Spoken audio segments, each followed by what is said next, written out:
ফল বেরোনোর পর বিজেপির ঝান্ডা ধরা লোক যেন এই মাটিতে না থাকে। আচ্ছা ভাইপো যে এই ধরনের হুঁশিয়ারি দিচ্ছে, যখন খেলাটা উল্টে যাবে, খেলাটা ঘুরে যাবে, খেলা নিশ্চিত ঘুরবে এই বছর, তো ঘুরে গেলে এই হুঁশিয়ারির ঠেলাটা সামলাতে পারবে তো? প্রত্যেক বিজেপি কর্মী যে যেখানে পার্টি অফিস করেছেন 6 তারিখ দুপুর বেলায় একটু ভালো মাছ ভাতের আয়োজন করবে। ডালের দরকার নেই, মাছ ভাত। আর সমস্ত তৃণমূল কংগ্রেস কর্মীদের আহ্বান জানাবেন, নিমন্ত্রণ করবেন। ভাই এটাই হচ্ছে দুটো দলের মধ্যে ডিফারেন্স। একদিকে বিজেপির রাজ্য সভাপতি সৌমিক ভট্টাচার্য, তিনি বলছেন যে 4 মের রেজাল্টের পর, বিজেপি জিতে যাওয়ার পর 6 মে একটু মাছ ভাতের আয়োজন করবে, যারা তৃণমূলের সমর্থক রয়েছে কিংবা কর্মী রয়েছে তাদেরকে আহ্বান করবে খাওয়ার জন্যে। আর অপরদিকে ভাইপো না ভেপো, তিনি কি বলছেন? ফল বেরোনোর পর বিজেপির ঝান্ডা ধরা লোক যেন এই মাটিতে না থাকে।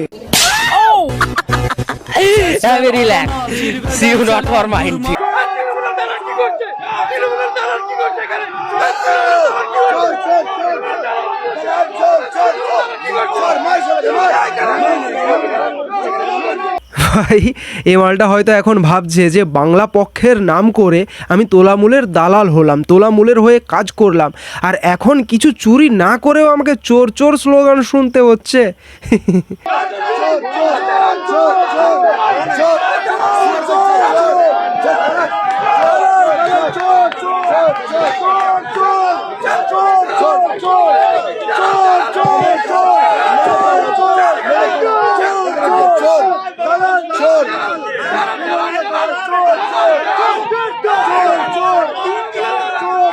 বাঙালিদেরকে শেষ করে দিল চোর, বাঙালিদেরকে শেষ করে দিল এরকম চোর আছে, শেষ করে দিল চোর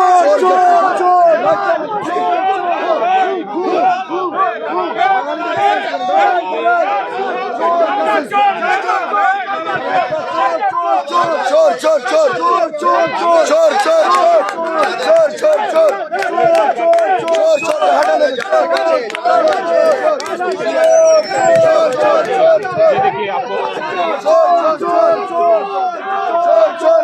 আসলে এই মালটাকে চোর চোর স্লোগান ঠিক কোথায় দেওয়া হচ্ছে জানো? স্ট্রং রুমের সামনে।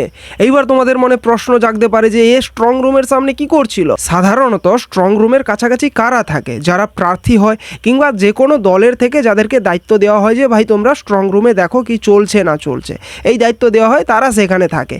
আর এই মালটা স্ট্রং রুমে গিয়ে মাঝরাতে গিয়ে উপস্থিত হয়েছে কি কারণে? যে ভোট দিয়েছি, নিজের ভোটটুকু স্ট্রং রুমে ওলট পালট হয়ে যাচ্ছে কিনা, আমার ভোট চুরি হয়ে যাচ্ছে কিনা, আমি নাগরিক হিসেবে আমি দেখতে গেছি, এই জন্য গেছে। না মানে দালালি করো, তা বলে দালালির একটা লিমিট থাকা দরকার।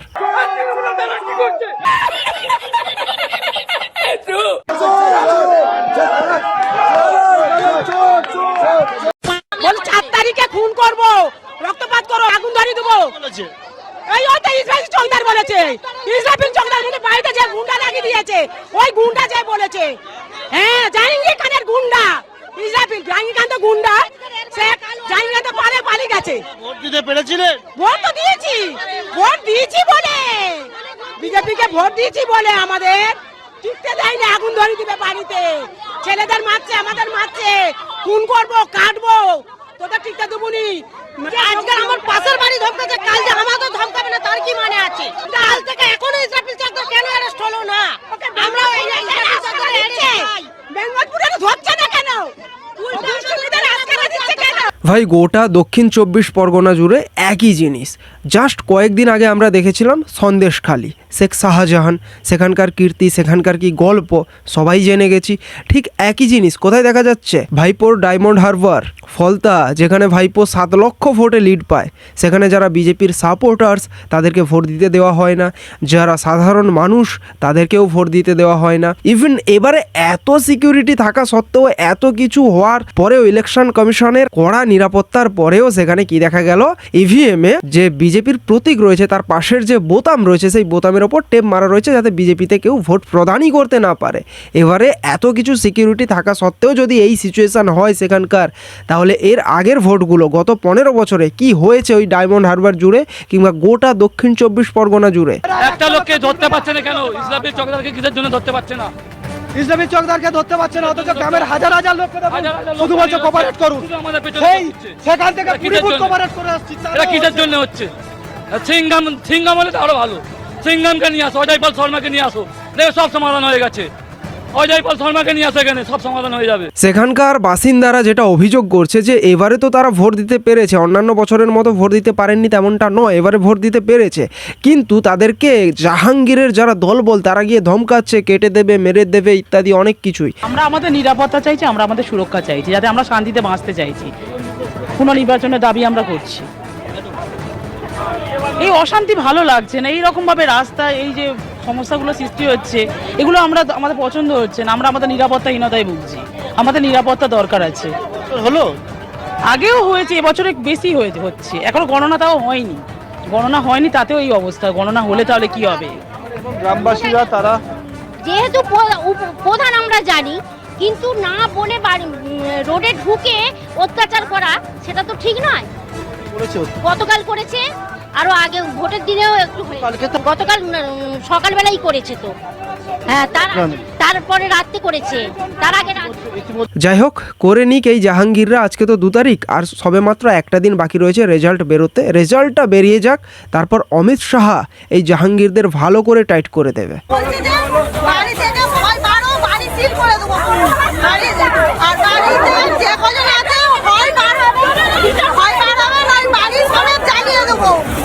ছোট ছোট বাচ্চা মেয়েদের নিয়ে যখন বার হচ্ছে, বলছে সামনে যে ওদের গাড়ি সমেত জ্বালিয়ে দাও। তাহলে ভাই বুঝতে পারছো এই তোলামুড়িরা গোটা দক্ষিণ 24 পরগনা জুড়ে কি ধরনের গুন্ডারাজ চালায়, কি ধরনের জঙ্গল রাজ চালায়, আর তার জন্যই তো দক্ষিণ 24 পরগনা থেকে এদের এতখানি সিট বেরিয়ে আসে। আমি শুধু এটুকুই বলতে পারি এনাদের উদ্দেশ্যে যে আর জাস্ট একটা দিন, জাস্ট ওয়েট করো, একটা দিনের জন্য অপেক্ষা করো, রেজাল্টটা বেরিয়ে যাক। অমিত শাহ কি জিনিস এরা বুঝবে, টের পেয়ে যাবে, আর জাস্ট একটা দিন। দাঁড়িয়ে দাঁড়িয়ে আপনাকে ডিউটি লাগিয়েছে, আপনি টিএমসি কে ভোট দিতে বলছেন কেন এখানে দাঁড়িয়ে দাঁড়িয়ে লোককে?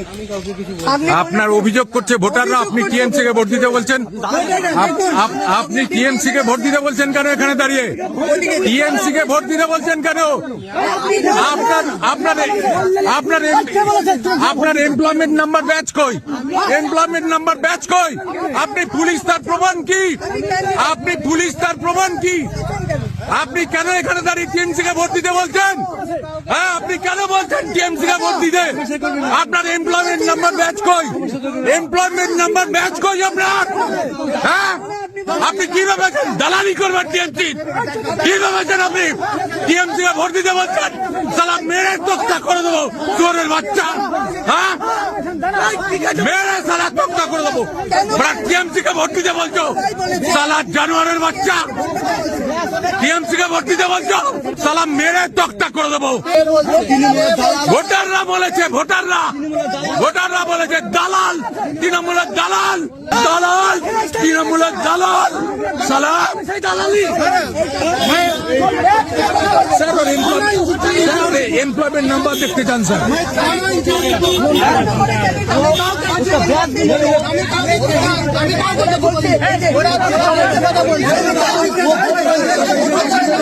দালাল, সালা দালাল, মমতার দালাল, সালা দালাল, মমতার দালাল।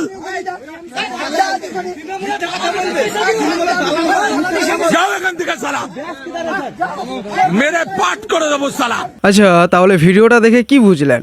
আশা করি যা বোঝার বুঝে গেছেন, কিন্তু হয়তো একটা জিনিস বুঝতে পারেননি, সেটা একটু বোঝানোর দায়িত্ব আমার। যে পুলিশ কর্তার ওপর তো চড়াও হয়েছে এই অভিযোগে যে তিনি নাকি টিএমসিকে ভোট দিতে সাধারণ মানুষকে বলছেন লাইনে লাইনে গিয়ে।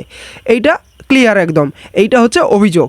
আর পুলিশ কর্তা বলছেন যে না আমি বলিনি, এবং তার এমপ্লয়মেন্ট ব্যাজও তিনি দেখাতে পারছেন না। যাই হোক, কিন্তু এরিয়াটা কোনখানে, আশেপাশের ছবি, ড্রেস আপ, এগুলো দেখে বুঝতেই পারছো যে এটা কাদের এরিয়া। আর পুলিশ কর্তারা ঠিক এই জায়গাগুলোতে কেন এত দুর্বল হয়ে পড়েন আমার জানা নেই। যাই হোক, মোটামুটি সিনারিটা দেখতে পেলে তো আজকের ভিডিওটা এইটুকুই, আর ভিডিওটাকে বড় করব না, এখানেই শেষ করছি। দেখা হচ্ছে নেক্সট ভিডিওতে। জয় হিন্দ।